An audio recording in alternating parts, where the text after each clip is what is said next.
Hello guys, dito na yun, binibis tayo. Binibis tayo ni Alice. Ay, ito na naman yung trabaho namin.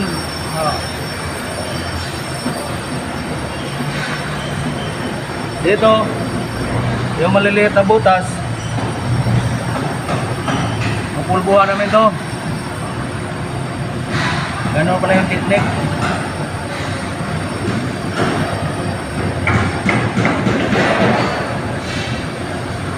Ito technique na guys. Ini ako, panoorin nyo.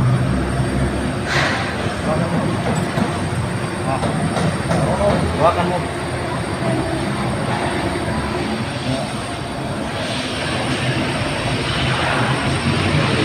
Ano siya?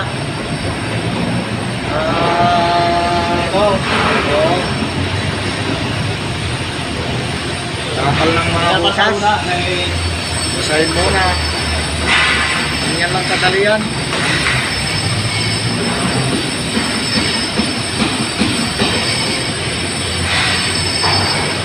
Yan ang iningat-ingatan ni Foreman kasi na tao niya kasi marunong talaga kahit anong trabaho. Yan.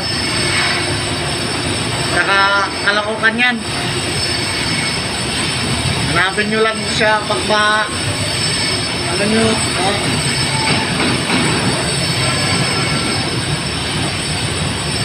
Doon siya nakatira sa Caloocan to.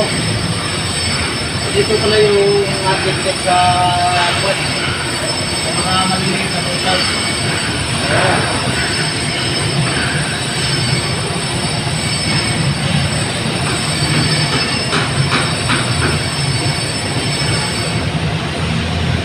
Punasan mo na ng tubig para didikit yung singa.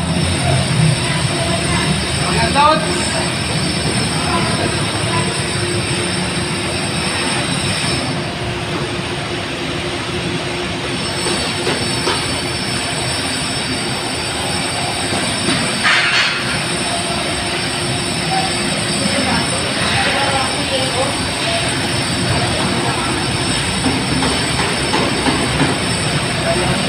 Kasama namin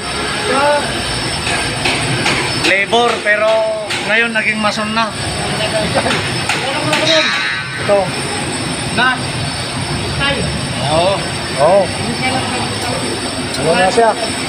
Ito mga kasama ko na bigatin.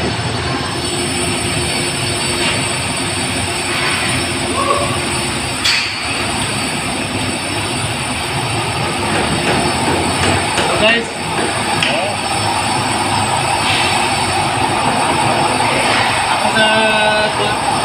punasan ng tubig. Ito yung maliliit na butas. Ganyan lang technique. Tignan nyo ang taong ito. Pinakamalupit to. Yan si Lito Tinos. Hanapin nyo lang siya at Caloocan. Kung sino magpapagawa sa mga butas-butas lang yan, kayang-kayang tapalan yan.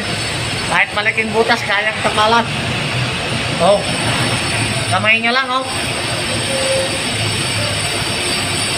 Ganyan lang kadali yan. Hindi na pwedeng haluin ang sika.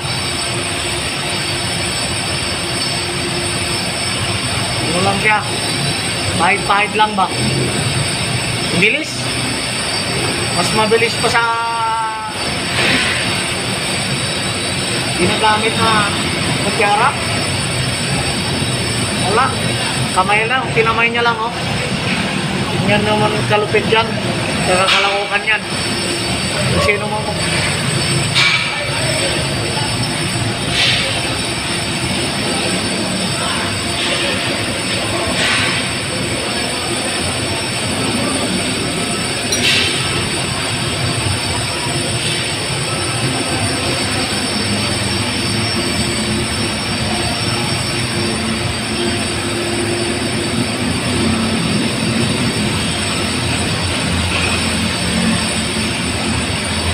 Ano? Yan na siya, Foreman. Okay. Ganun lang guys. Oo, ganyan lang. Tignan nyo yung ano. Patayin mo na. Sip mo, sip. Sip mo, sip mo.